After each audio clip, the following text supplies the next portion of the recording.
All right, quizzes in Canvas, they're going to work a lot like assignments and discussions. So we could look for them over in the to-do list on the right-hand side.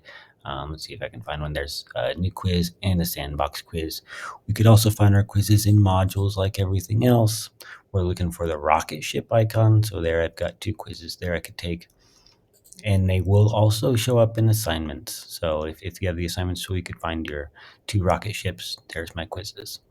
All right, I'm going to jump right into quizzes now. If you have the quizzes tool in your class, you can jump right into it. Otherwise, you can look in all those other places I just showed.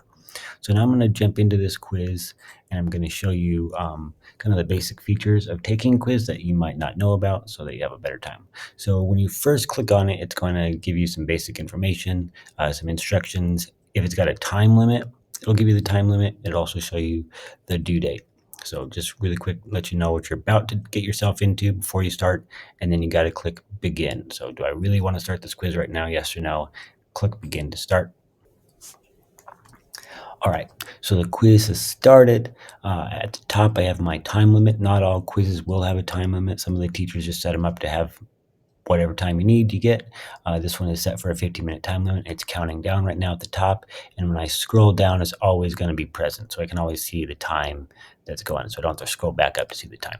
I also have a calculator. Sometimes teachers will turn this on if it's a more of a mathy quiz, so you can tap on that, and you'll get your calculator that you can use. If you don't have it there, you could probably pull it up on your phone or whatever too. All right, so I'm going to show you a bunch of different question types so you can see how they work. This one's just about categories, so you click and drag the colors into the right categories. Whatever your options are, just click and drag them into what you think is the right category.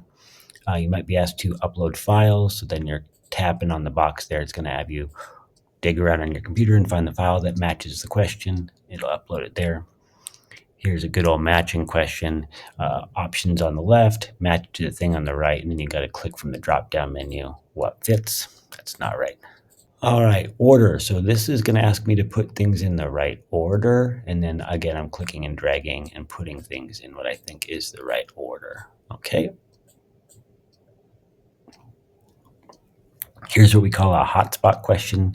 So it's wanting me to click on the image to find the thing that matches. So I'm looking for, let's say it's Britain. It's the wrong answer, but click there.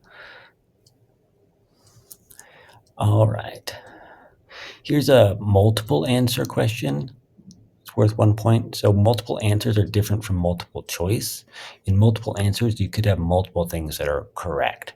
So this question's saying the correct answer is 42. What are the wrong answers? So I can click multiple things here, and it's going to give me a certain amount of points based on how many I got right. So lastly, on the bottom here, we have an example that you might see set up in your classes. So on the left, they'll put something they want you to look at. Maybe it's a image. It could be some case they need you to read, something they're wanting you to look at first before you answer the questions on the right. So I need to look at this painting, and then on the right hand, I got questions that relate to that painting. Okay, and here's our good old short answer question or essay question. And I have editing buttons here if I need to format things, and I can click these 3 dots if I also need to put in extra stuff. So I can put in links, photos, videos, link to documents, tables. I can do some math stuff. So lots going on if I click those 3 dots to do extra formatting. When you're done, you can hit submit.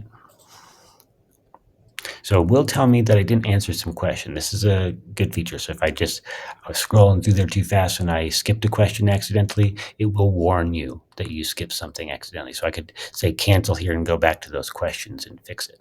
I'm just going to say submit. It's auto grading right now. All right.